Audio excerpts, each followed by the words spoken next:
ولقد خلقنا الإنسان ونعلم ما توسوس به نفسه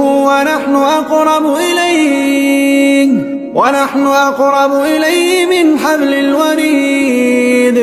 إذ يتلقى المتلقيان عن اليمين وعن الشمال قعيد ما يلفظ من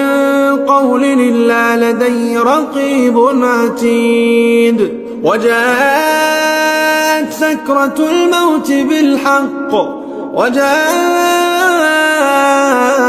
سكرة الموت بالحق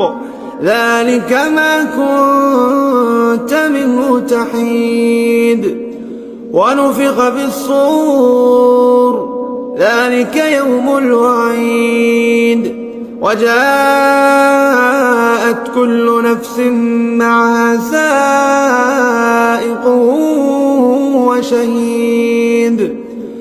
لقد كنت في غفلة من هذا فكشفنا عنك غطاءك فبصرك اليوم حديد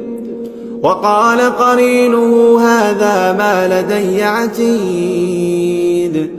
ألقيا في جهنم كل كفار عنيد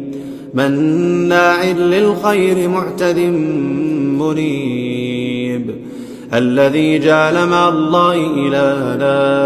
آخر فألقياه في العذاب الشديد